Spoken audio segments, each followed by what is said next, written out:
Nyakubahwa Perezida wa Sena, banyacyubahiro mwese, miryango ifite abacu bashyinguye ku rwibutso rwa Rebero, ni abanyapolitike beza badashyinguye hano kuko imibiri itashoboye kuboneka, ariko bishwe barwanya kubera kurwanya ingengabitekerezo ya Jenoside. Ndabaramutsa mbakomeza. Urubyiruko rwinshi duhura rugorwa no kubona hari abanyapolitike bakuru bagoreka amateka, basabitswe n'urwango kandi aribo bagombye kuba ku isonga y'abakosora ibyo bangije. Kuko ikiganiro gitangwa mu gihe cyo kwibuka kiba kigamije gusobanura amateka kandi kigahuzwa n'icyiciro cy'abaganirizwa, niyo mpamvu ngiye kugaruka kuri bimwe mu bigize politike yashenye u Rwanda, abanyapolitike bato n'abashaka kuba bo bagomba kwirinda. Ndifashisha ingero zimwe z'abanyapolitike bakwiye kwirindwa no kurwanywa, biyita ko baharanira uburenganzira bwa muntu, nyamara ibikorwa byabo bigamije gupfobya no guhakana Jenoside yakorewe Abatutsi, bakabikora bagoreka ukuri ku itegurwa ryayo. Muri ibi bihe hadutse abanyapolitike ariko banabaye muri politike y'u Rwanda ya mbere, abanyapolitike babi, ubu kimwe mu binyoma bakwiza, basanze guhakana Jenoside yakorewe Abatutsi bitagishoboka kuko yaremejwe ku rwego ndakuka, ku rwego mpuzamahanga. Bahimbye ibinyoma byinshi, kimwe muri byo ni ukuvuga ngo nta miliyoni y'Abatutsi yigeze iba mu Rwanda, ko rero kuvuga ko hishwe Abatutsi barenga miliyoni ko ngo cyaba ari ikinyoma.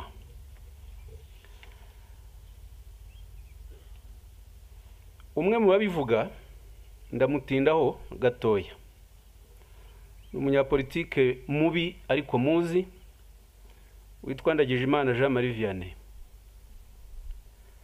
Bimwe mu byo avuga ngiye gufata agace gatoya k'ibijyanye n'ubwo buryo bwe bwo guhakana Jenoside.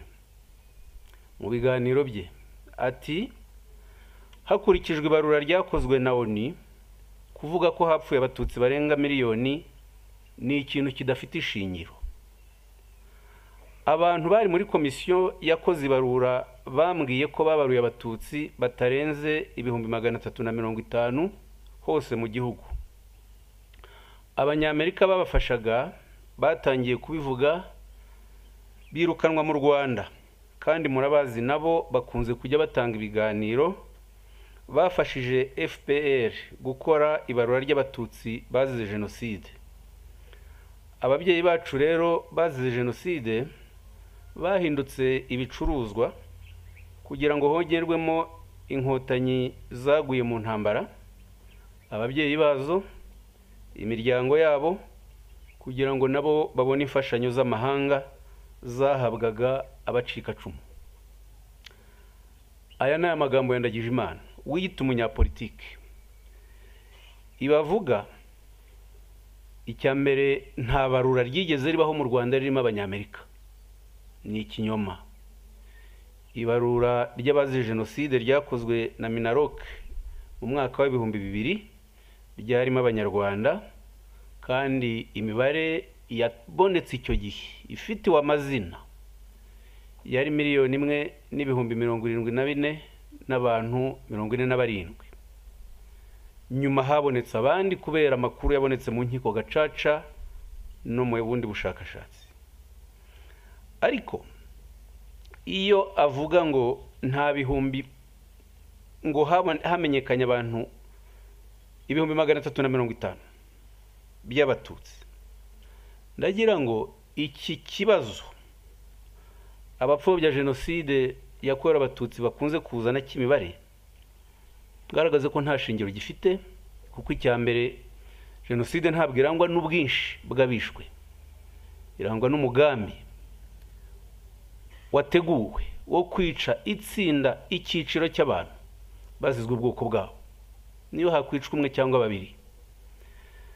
Abatutsi bishwe hashingiwe ku mugambi wateguwe wo kubatsemba.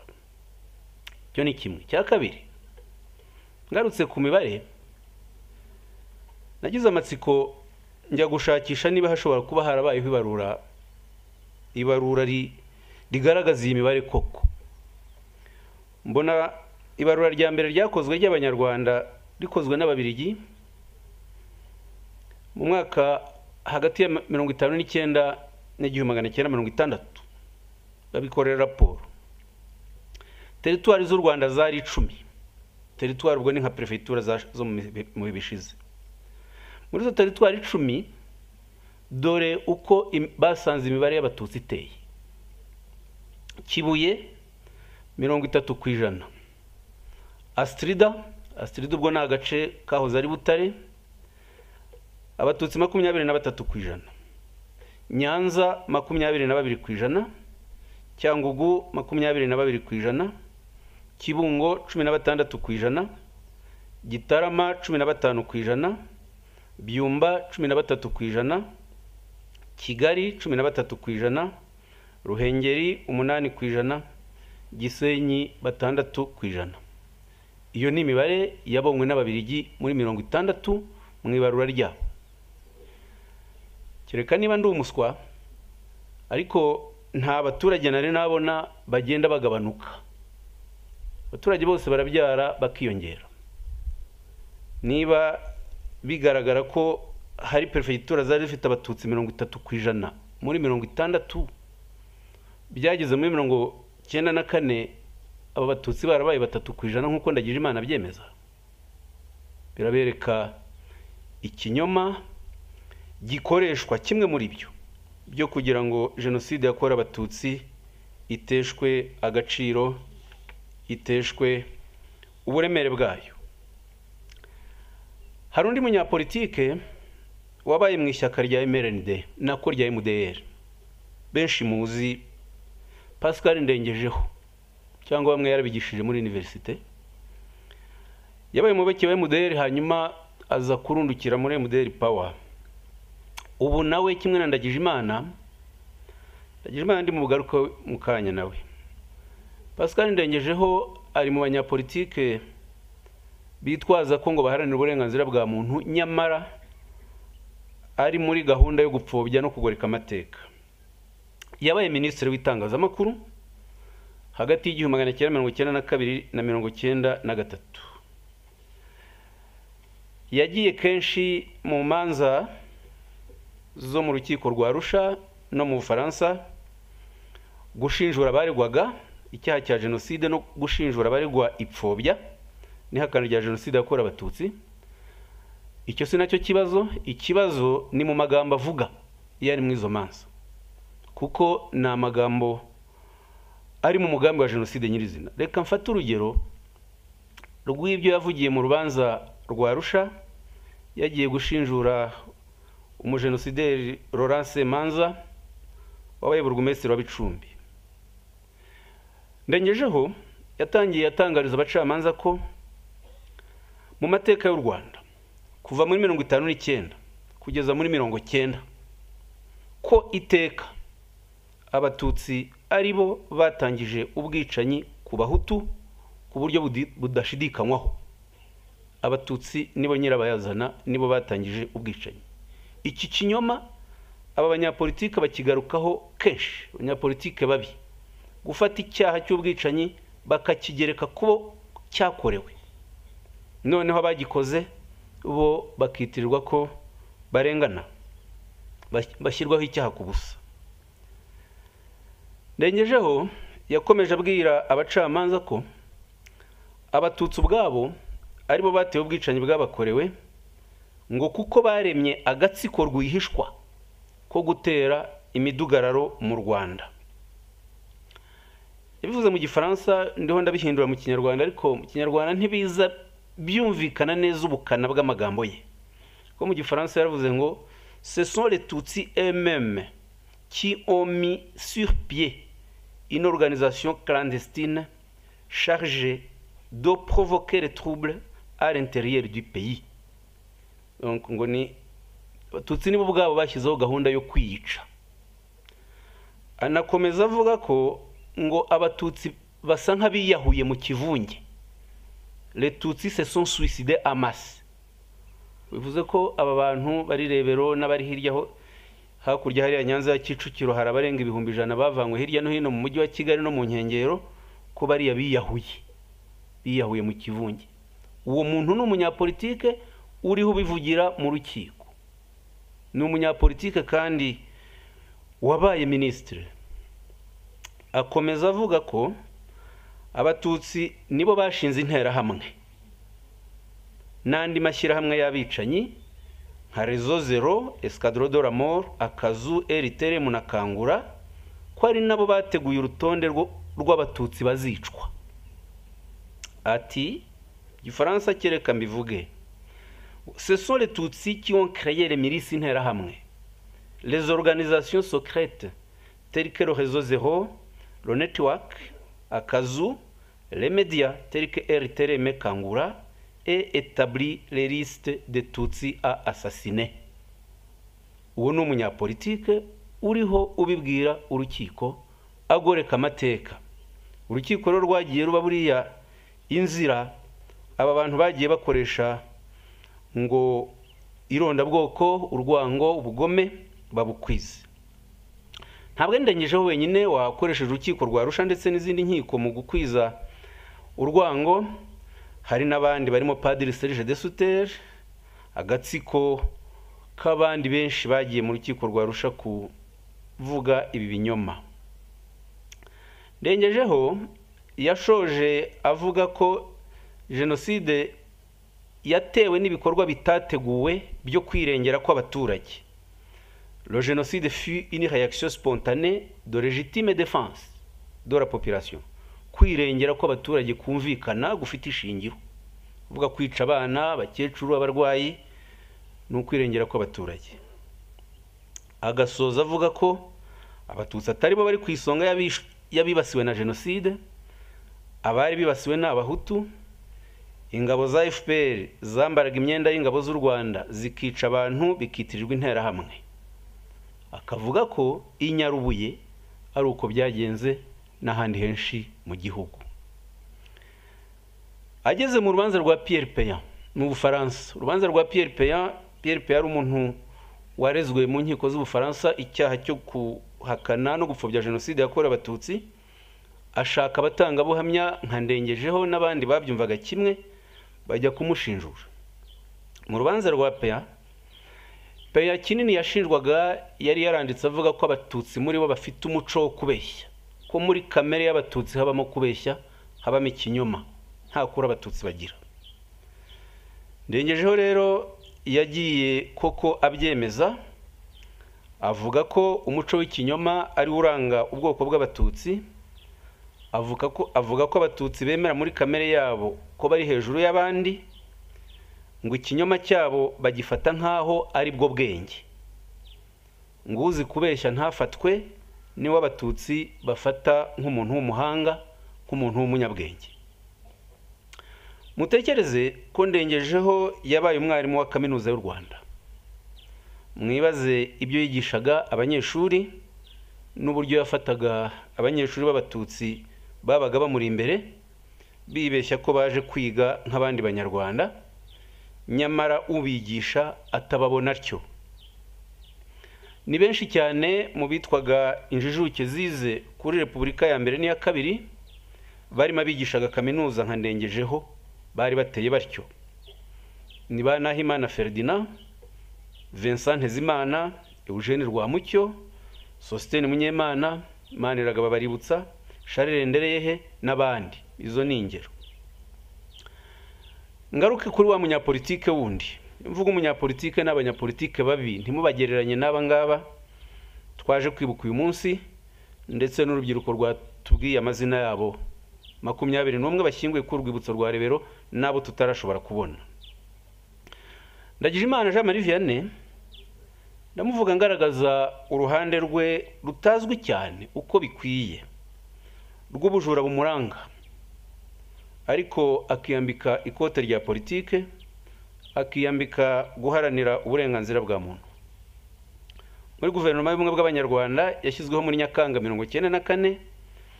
Jean Marie Vianney Ndagijimana yagizwe minisitiri w'ububanyi n'amahanga, ahunga igihugu nyuma y'amezi 2 yibye amafaranga y'u Rwanda hafi 200,000 by'amadolari.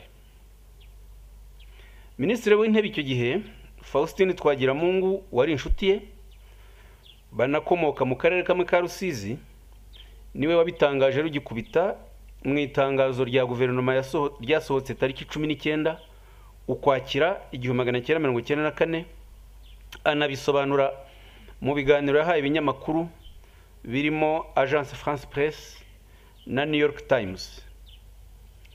Ndagijimana avuga kenshi ko azarega abavuga ko yibye ayo mafaranga, ariko Twagiramungu yarinze apfa Ndagijimana ataramurega. Ahubwo yareze mu Bufaransa uwitwa Ngarukiye Leon Ngarukiye yari directeur wa cabinet muri Ministeri y'Ububanyi n'Amahanga n'Ubutwererane, ni nawe wamuhaye ayo mafaranga ku kibuga cy'indege i Kanombe. Hanyuma Ndagijimana aramurega, Ngarukiye araburana atanga ibimenyetso mu Bufaransa, aramutsinda mu rukiko ku itariki 6 z'ukwa 11 mu mwaka wa 2023. Ngarukiye yatanze ikiganiro mu itangazamakuru abisobanura, agaragaza ko tariki enye Ukwakira 1994 nawe yari mu itsinda ry'abagiye mu rugendo i New York muri Amerika mu nama nkuru y'umuryango w'abibumbye hamwe n'izindi ntumwa z'u Rwanda.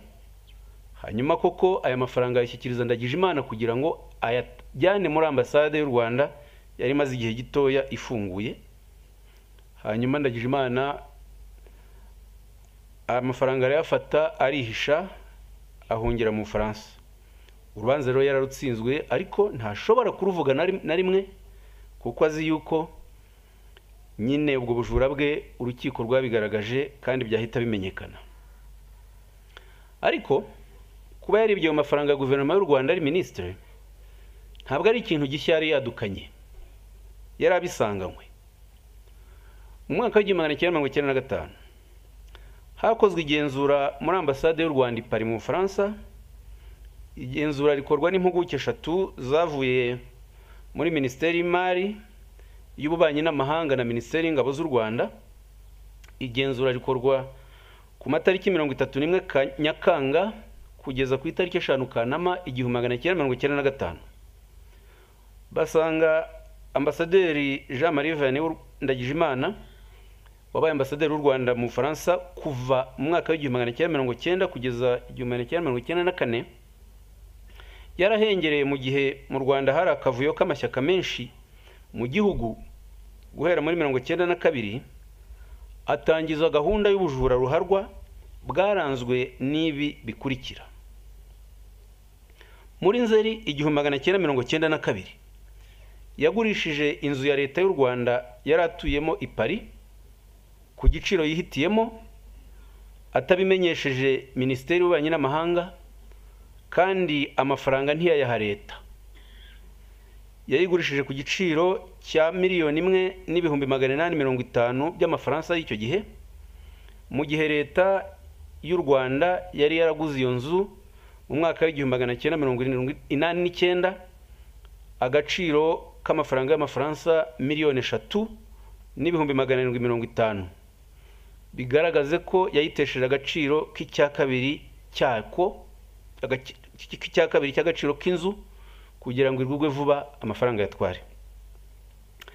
Igenzura kandi ryagaragaje ko mbere yo kuyigurisha yari yarabanje kubeshya ko inzu yangiritse, afata igice kimwe cyayo aragitwika, noneho asaba uburenganzira bwo kuyisana arabuhabwa, akoresha dovi $700,000 by'amafaransa, ariko mu kuyikoresha ayitangaho $1,450,000.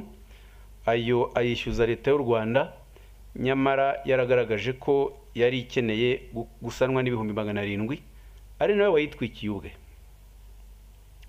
Igenzura kandi ryagaragaje ko ambasaderi Ndagijimana yambuye umuboyi we wamukoreraga mu rugo ukomoka muri Ethiopia amwambura amafaranga ibihumbi 75,200 by'amafaransa, tugereranyije ni hafi miliyoni zirenga 20 z'amafaranga y'u Rwanda y'ubu ngubu. Kugira ngo bishoboke ko ambasaderi yiba amafaranga y'umuboyi byagenze bite?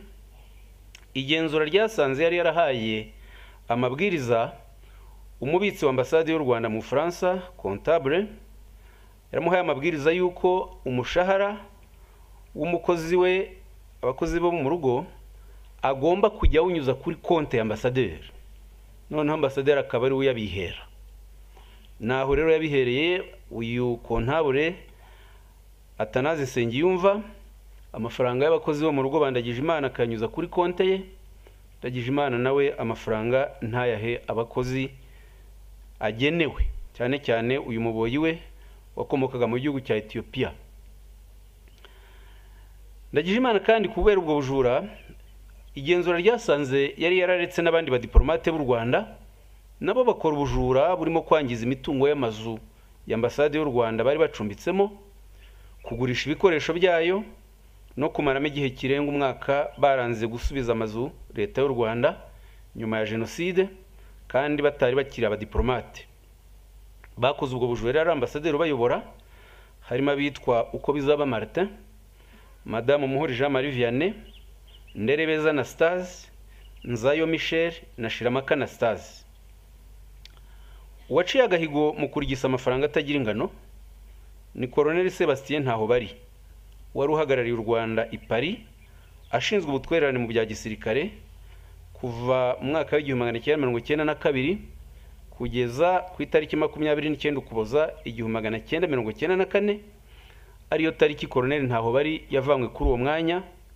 Mu nyandiko ahamagazwa na Minisiteri y'Ingabo y'u Rwanda kugaruka mu Rwanda, arabyanga, ahama mu Bufaransa hamwe n'umuryango we, ari naho yapfiriye.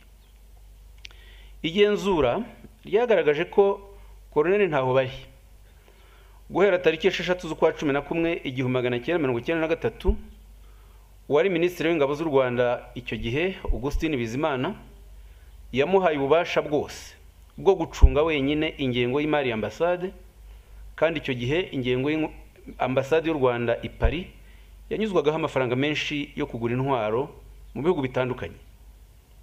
Igenzura rero ryasanze hari amafaranga miliyoni 2 z'amadolari zirenga zarigishijwe na Colonel Ntahobari Sebastien afatanyije na Minisitiri Augustin Bizimana wayoherezaga i Paris nk'uko maze kwivuga, ndetse n'abandi bakozi ba ambasade y'u Rwanda barimo Nsengiyumva Atanazi wari umunyamabanga wa kabiri ashinzwe gusinya kuri za konte ko bafatanyaga amafaranga kuyagabana.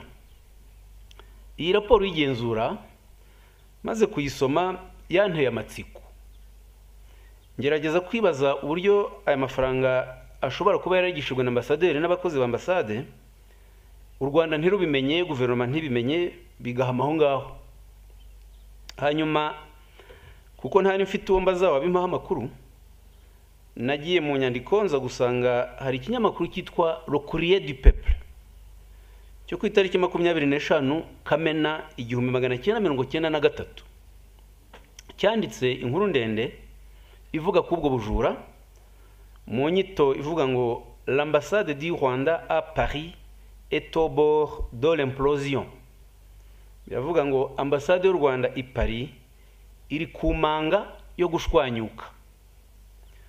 Muri iyo nyandiko Le Courrier du Peuple yagaragaje ibimenyetso birimo inyandiko mpamo z'abakozi bakuru ba ambasade kandi zisinye, harimo niyo niyanditswe n'intoki yanditswe na Jean Marie Vianney Muhuri wari umunyamabanga wa mbere muri ambasade. Iyo nyandiko dore uko ivuga: Muhuri Jean Marie Vianney, umunyamabanga wa mbere muri ambasade y'u Rwanda i Paris mu France, ndateguza isohoka ry'igitabo Nsinzi giteguza cyamagana ubusahuzi bw'igihugu cyacu mu mahanga. Akabivuga no mu Gifaransa ngo le livre d'or à l'image de marque du Rwanda à l'extérieur. Ubu cyamaze gushyikirizwa Perezida wa Repubulika, Minisitiri w'Intebe, Perezida w'Inteko Ishinga Amategeko na Minisitiri w'Ububanyi n'Amahanga. muri icyo gitabo ubwo ni Muhuru bivuga harimo kuntu ambasaderi Ndagijimana yagurishije inzu y'igihugu ayihombesha nta mutangabuhamya kandi atabifitiye uburenganzira.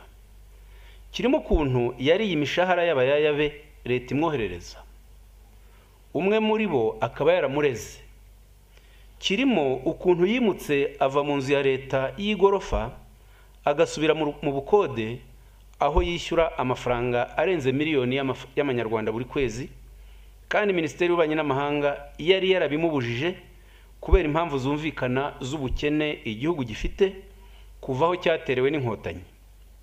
Igitabo kirimo n'ukuntu inkotanyi zivuga u Rwanda rwahise n'uruzaza bishingiye ku nyandiko zazo nyinshi abanyarwanda batigeze bamenyeshwa. Ubu kubimenyesha rubanda bikaba bigamije kugira ngo u Rwanda rwirinde ibyonnyi, abanyabinyoma, ibisambo n'abandi bagizi ba nabi. Kizatangirwa ubuntu kuko cyakoreshejwe ubundi. Muhuri agasoza ashyiraho amazina ye na telefoni ze 3, iyo yakoreshaga mu biro, iyo mu rugo na telefoni igendanwa. Umve ko turi 1993 ntabwo Ndagijimana yigeze arega Muhuri kandi yari umukozi wa ambasade, ari nawe watangaje ubwo bujura icyo gihe.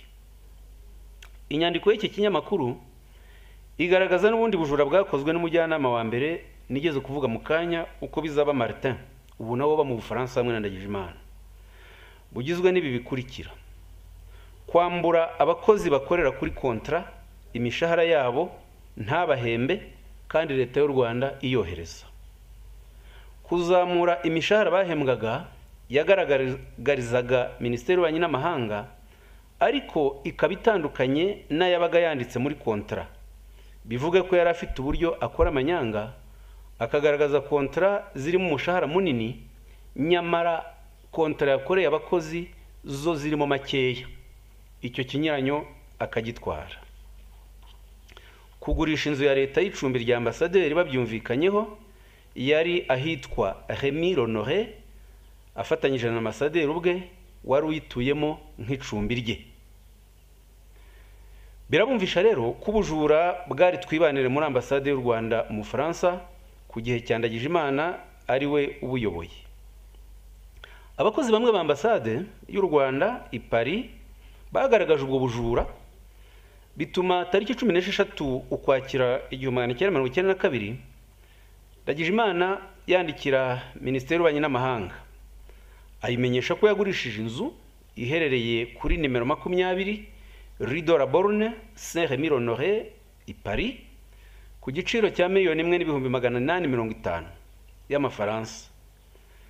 Minisitiri Ngurinzira Boniface wari Minisitiri w'Ububanyi n'Amahanga icyo gihe yarabibonye biramutangaza, aramusubiza tariki 11 Ugushyingo 1992 amusubiza ko ababajwe no kuba Ndagijimana yarabikoze wenyine ntawagishije inama. Amwibutsa ko uruhare rwe rwagombaga kugarukira ku gushaka abazagura iyo nzu baboneka, akamenyesha Minisiteri y'Ububanyi n'Amahanga ibiciro, agategereza igisubizo. Minisitiri Boniface Ngurinzira uri no mu banyapolitike beza bazima twibuka uyu munsi yamusabye gutesha agaciro ubwo bugure, amusaba no gushyira amafaranga yakiriye kuri konti ifunze, konti bloquée, agategereza igihe ibintu bizagira mu buryo. Ntabwo Ndagijimana yigeze abyubahiriza. Ngarukiye ku ibyo gusa. Ngurwo urugero ngere ebyiri nafashe z'abanyapolitike babi ariko bita ko ari abanyapolitike bazima baharanira ngo ukuri, ngo bari muri opposition birirwa mu itangazamakuru basebya u Rwanda bashingiye ku myanya bagize muri leta y'u Rwanda, harimo niyo ngiyo yakoze mu bujura. Kuba rero u Rwanda rwaragize bene aba banyapolitike niko kaga karwo gakomeye, kuko nibo bakongeje igihugu rimwe na rimwe bagira ngo bahishe ubujura nk'ubu Ndagijimana Jean Marie Vianney yakoze.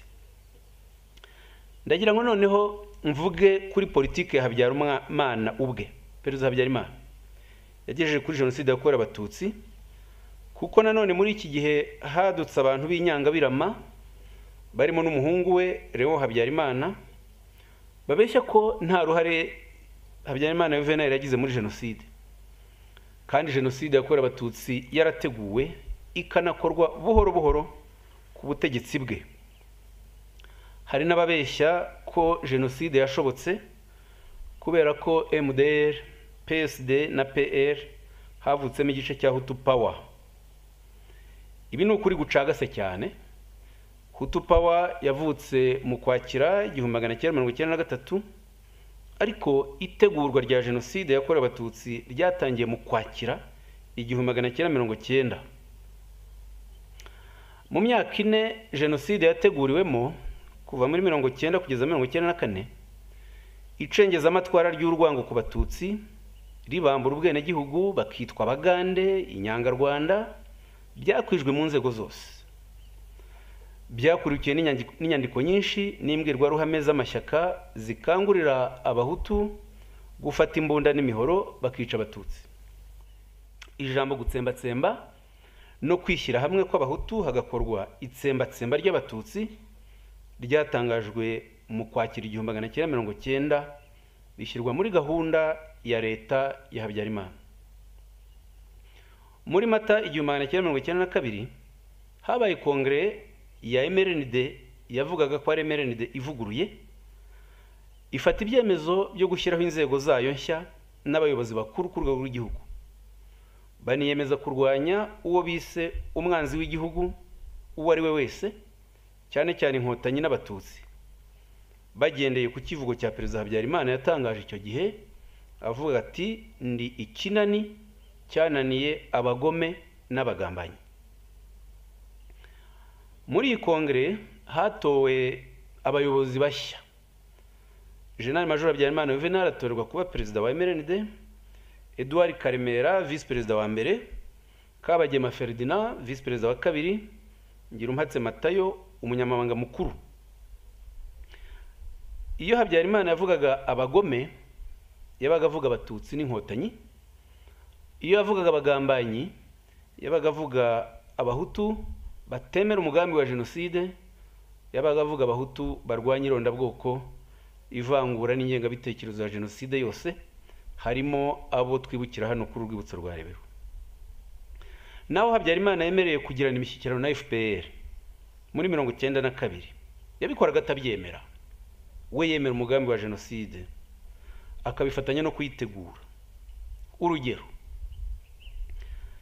yagejeje ijambo ku Banyarwanda ku itariki 21 Nzeri 1992. Icyo gihe hari ku isabukuru ya 31 y'umunsi bitaga Kamarampaka. Habyarimana mu ijambo rye yatangiye acyurira abatutsi nk'uko Kayibanda yabigenzaga kera, avuga ko ubutegetsi buriho ari ubwa rubanda nyamwinshi, anenga imishyikirano y'amahoro ya Arusha yari hagamije guhagarika intambara no kuzana amahoro mu gihugu. Bimwe mu byo yavuze nibi bikurikira. Ati mu mwaka wa 1961 abari bagitsimbaraye ku ngoma ya Cyami na Gihake banze kuva ku izima, banga kwemera ko nyuma ya revolution ya rubanda yo muri 1959 ingoma ya Cyami yasezerewe burundu.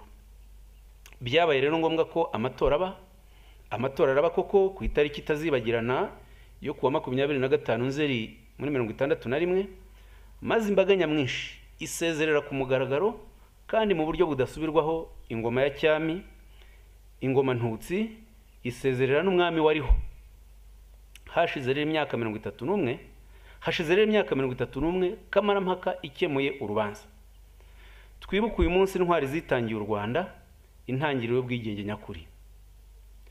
Aba bantu Habyarimana yita intwari z'ubwigenge nyakuri ni abaparmehutu batangije ubwicanyi muri 1959 no mu myaka yakurikiyeho.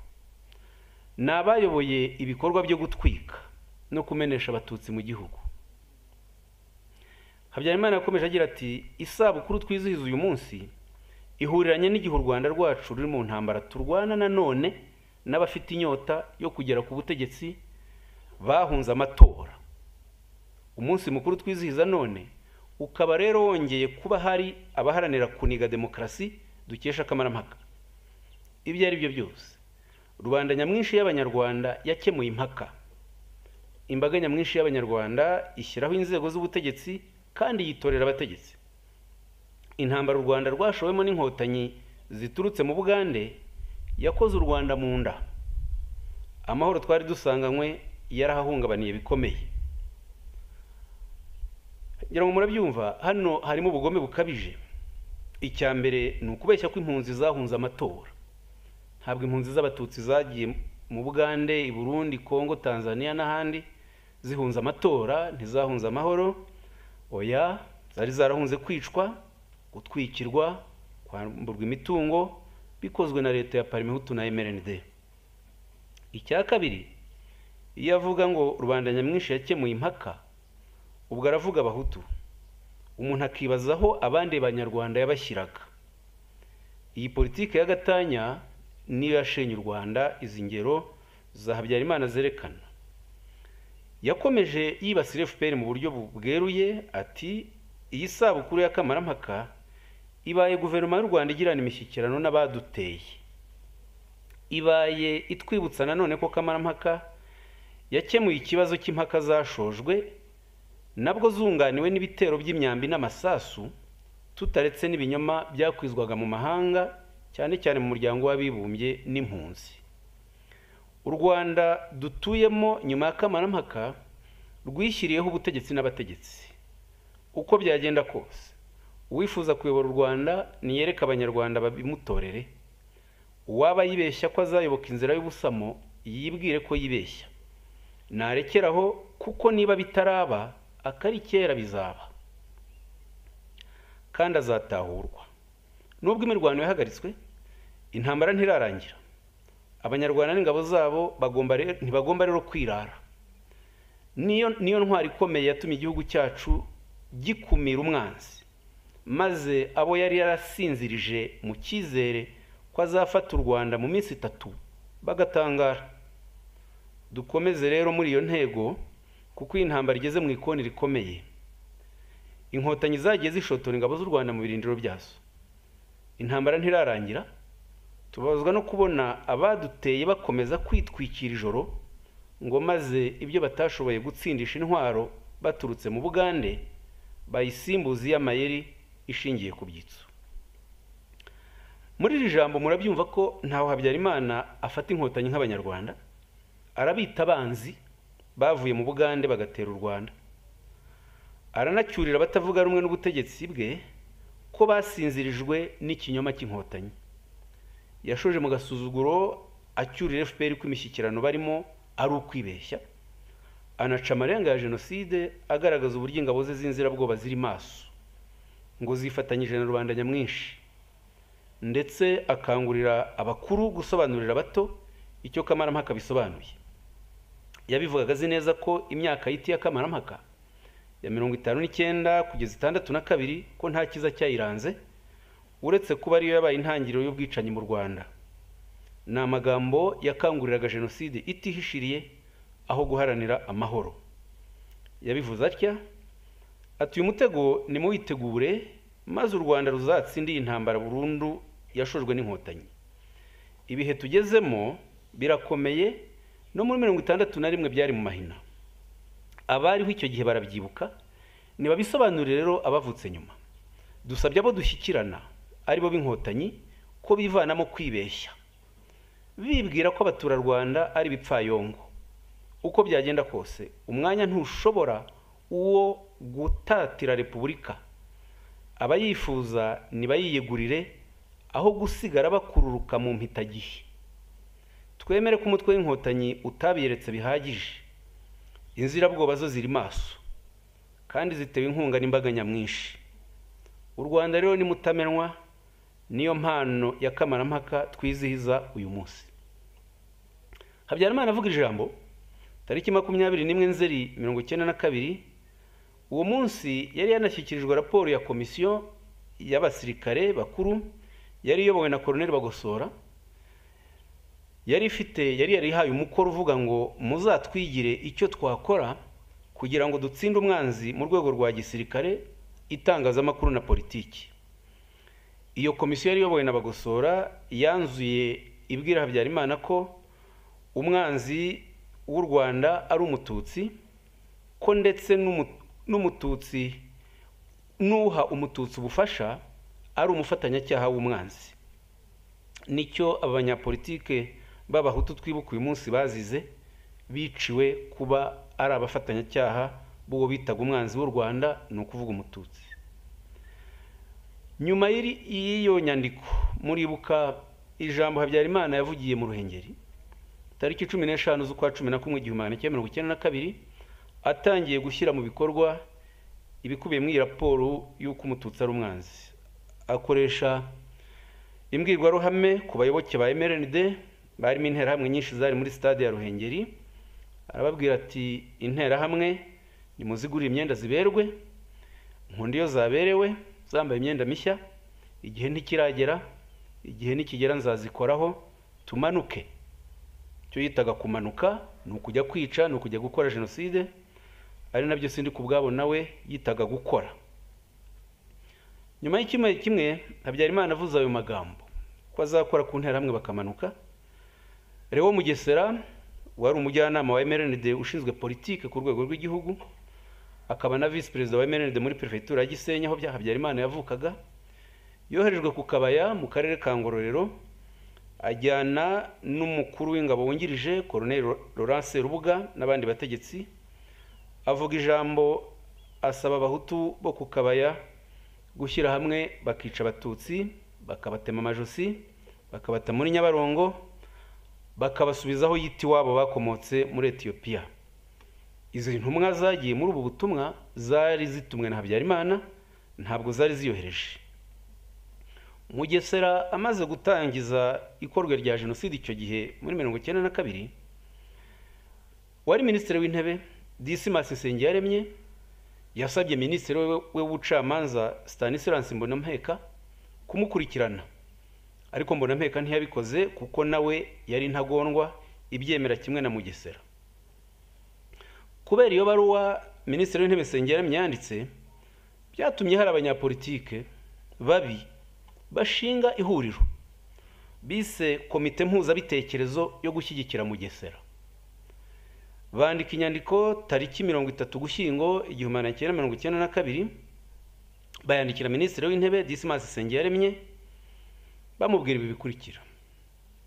Bati, tumaze kubona ko mushinja Mugesera Leo kuba arwanya ibyitso kandi ibyitso tugomba kubitsemba, tumaze kubona ko ibyitso abakunda u Rwanda bashaka ko birimbuka, turasanga Mugesera Leo atazira ibyo yavuze. Turabasaba gukuraho bidatinze icyemezo cyanyu mwandikiye Mbonampeka kigamije gutoteza Mugesera Leo. Turabasaba kandi kumenyesha abanyarwanda bose imyifatire udashyigikiye ibyitso agomba kugira ngo rubanda batazashirira mu buroko bazira kuvuga ko barwanya ibyitso. Abasinye icyo bavuga, numva ijambo gutsemba riragaruka kenshi. Iyo bavuga ibyitso baravuga abatutsi, bakaba banavuga n'abahutu batemeraga uyu mugambi wa jenoside. Abayisinye ngiye kubaha amazina yabo, bari abanyapolitike bafite imyanya mikuru. Ndangari Christophe wari muri MRND, uyu yari directeur de cabinet muri ministeri y'amashuri makuru n'ubushakashatsi. Ibamba Antoine, uyu yari muramu wa Serafin Rwabukumba musaza wa Gatakanziga. Libanje Feliciani wari umuyobozi mukuru muri ministeri ibikorwa remezo Minitrap. Nyamwigendaho Charles wari umuyobozi mukuru ushinzwe iterambere ry'ubucuruzi muri ministeri y'ubucuruzi yitwaga Mikomari icyo gihe. Hakaba Rushemeza Thomas wari umunyamabanga mukuru muri ministeri y'urubyiruko n'amashyirahamwe, na Mukakayanja na Maria wari directeur de cabinet muri ministeri y'igenamigambi.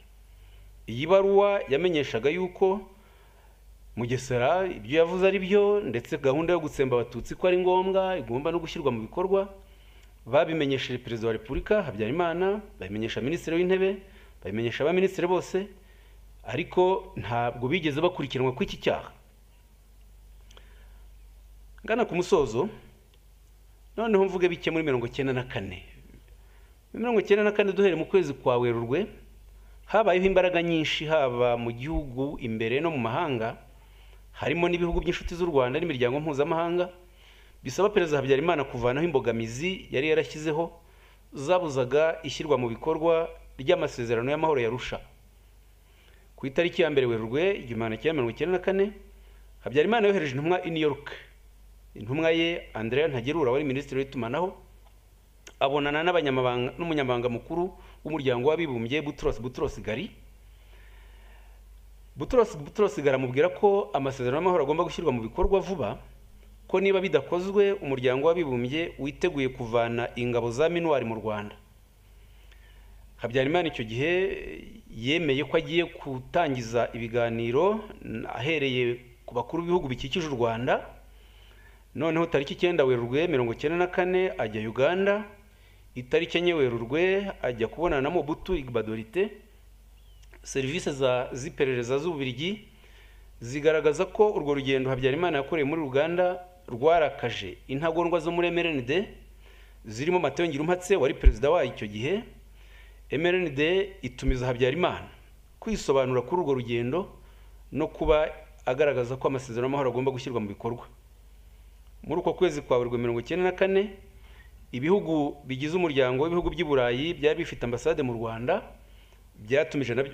byatumije Habyarimana bimusaba ko niba adashyize amasezerano y'amahoro mu bikorwa ko bizahagarika imfashanyo byageneraga u Rwanda. Ibyo byagaragajwe na ambasade y'Ubudage niwe wavuze mu izina ry'ibyo bihugu.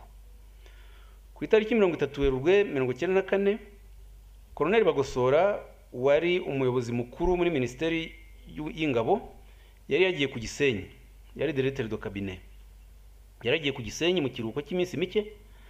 Tariki 2 Mata 1994 ajya mu nama yabereye mu rugo rwa Perezida Habyarimana ahitwa mu Butotori ku nkengero z'ikiyaga cya Kivu. Habyarimana yari yatumijemo Jacques Roger Bobo wari uhagarariye umuryango w'abibumbye mu Rwanda. Yari yatumijemo n'abakuru ba MRND ishyaka rye barimo umunyamanga mukuru waryo Joseph Nzirorera. Noneho muri yo nama bagirana ibiganiro.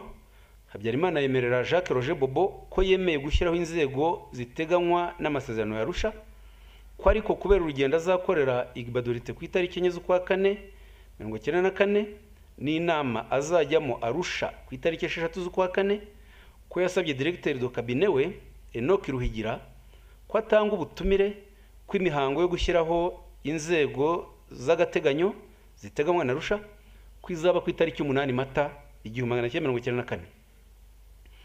Icyo gihe MINUAR yarabyishimiye. Noneho ariko MINUAR igaragaza yuko Nzirorera yarakaye agasubiza Habyarimana ko ibyo batazabyemera. Nzirorera bimbwiye mu magambo y'Igifaransa ngo nous ne nous laisserons pas faire monsieur le président, ntituzigera rwose tureka hari igikorwa nyakubahwa perezida. Eriteremu nayo yarabitangaje ndetse yemeza ko hazabaho simusiga.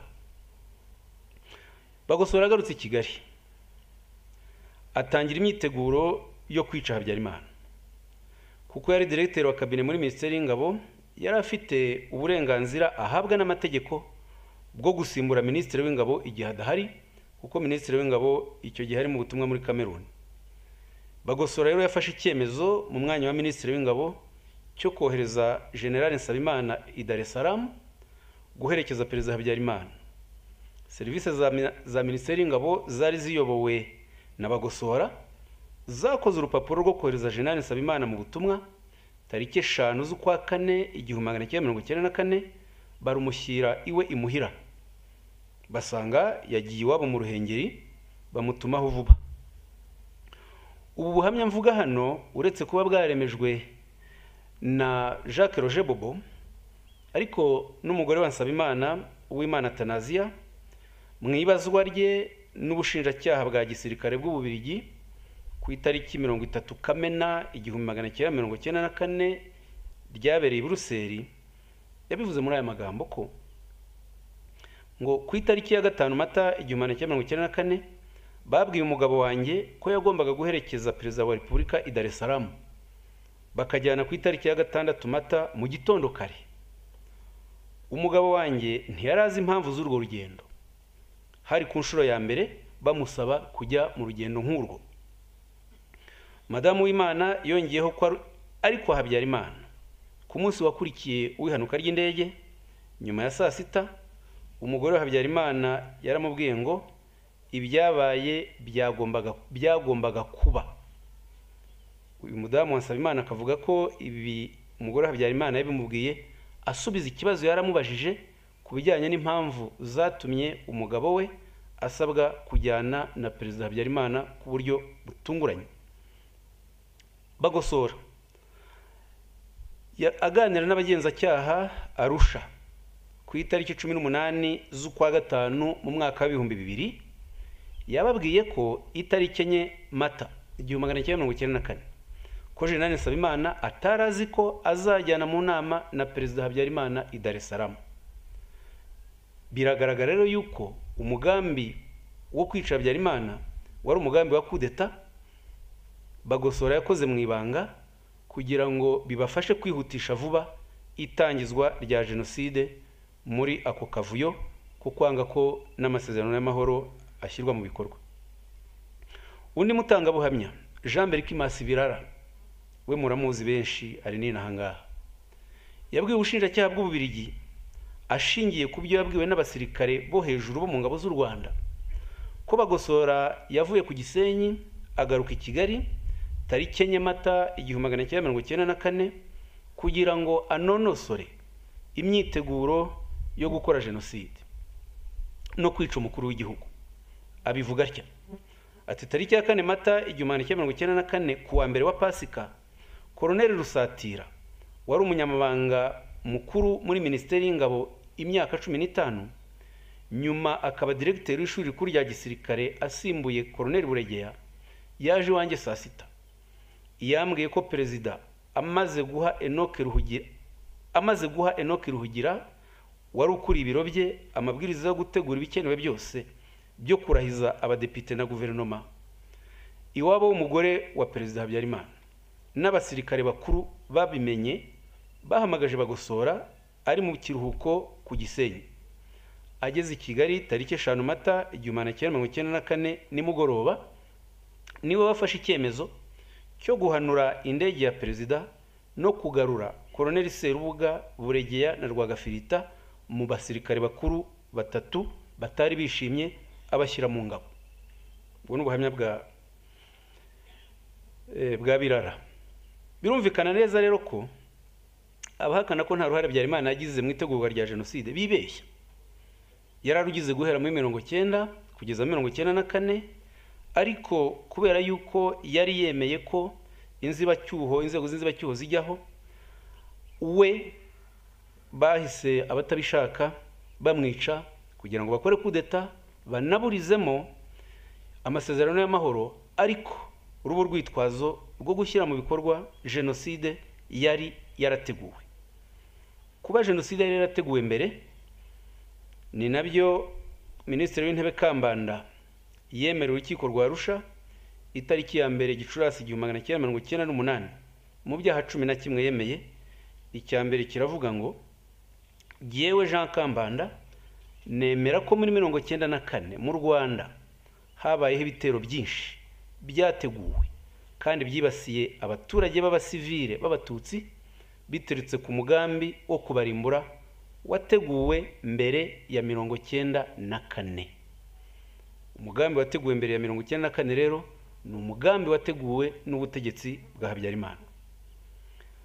Ibimenyetso by'amateka tubitanga ari ukugira ngo nkatwe abanyapolitike dushinzwe gufasha abaturage tumenye neza aho abanyapolitike babi bagejeje u Rwanda, tumenye neza nanone aho abanyapolitike babi bariho iki gihe nka Ndagijimana, Ndengejeho n'abandi aho bifuza ko u Rwanda rukomeza kugana habi.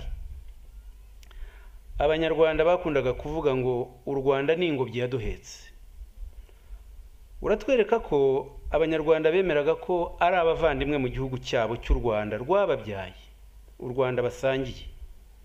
Dukomeze iyo nzira y'u Rwanda dusangiye, dukomeze iyi nzira y'u Rwanda rwa twese, nicyo kizatuma turaga urubyiruko rwacu igihugu kizira kongera kumwenwa amaraso. Mugira amahoro, murakoze.